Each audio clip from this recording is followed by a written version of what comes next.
Okay, let's unpack this. Have you ever considered if ghosts aren't, conscious spirits, but maybe just echoes, like a haunting recorded on an old tape, maybe? Okay. Today, we're diving deep into the fascinating stone tape theory. It's a concept that really got cemented in popular culture by Nigel Kneale's chilling 1972 BBC drama, The Stone Tape. Yeah, what's really fascinating here is the core idea, the stone tape theory. It basically suggests ghosts aren't active things, not conscious entities. Right, not like Casper.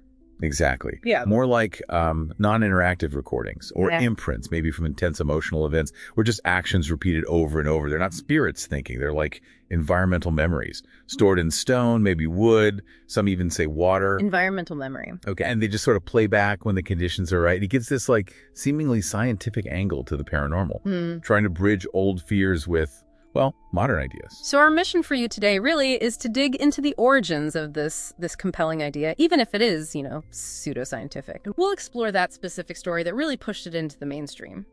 Understand how it's fundamentally different from your traditional ghost story. We'll also touch on what actual science says about these claims. And finally, look at its legacy, how it's still, influencing horror stuff today. So what does this all mean for how you see the inexplicable? Well, the idea of places holding memories isn't totally brand new. Back in the 19th century, you had people like Charles Babbage thinking about words leaving impressions in the air, kind of weirdly. And the Society for Psychical Research, they explored place memory.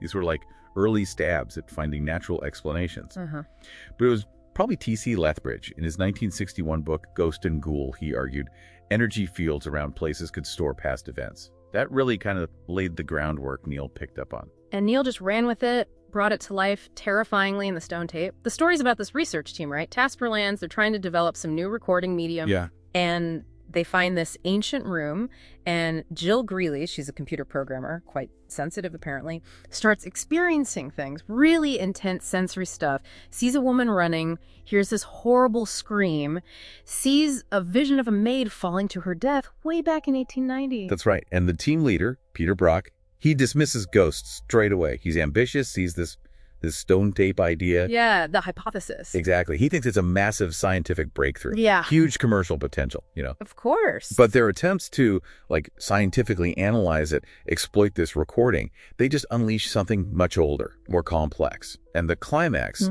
well, Jill tragically becomes the latest recording herself.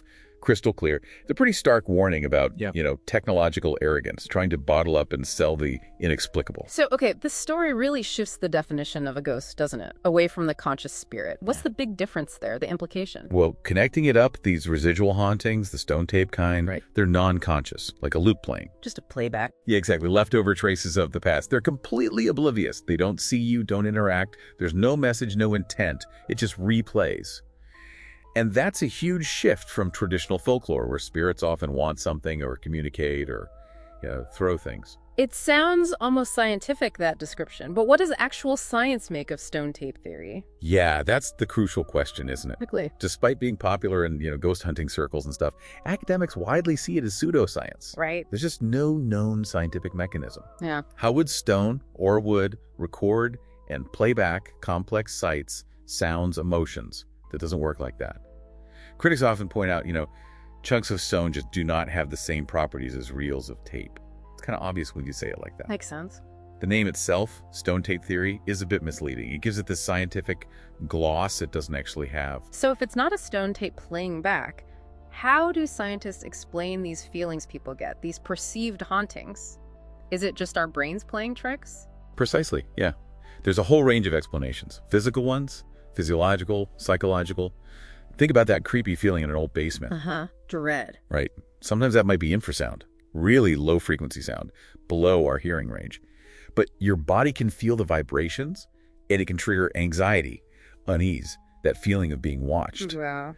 Then there's pareidolia. That's our brain's tendency to see patterns, faces, shapes in just random stuff, like seeing a figure in the shadows or hearing voices in static. Seeing faces in clouds. Exactly. Our brains are wired for it. So the appeal of stone tape theory, it really shows how much we want to rationalize things that scare us or that we don't understand. We try to fit it into a box that sounds vaguely scientific, maybe to feel a bit more in control. Still, you can see why it catches on. It offers a natural explanation, even if flawed.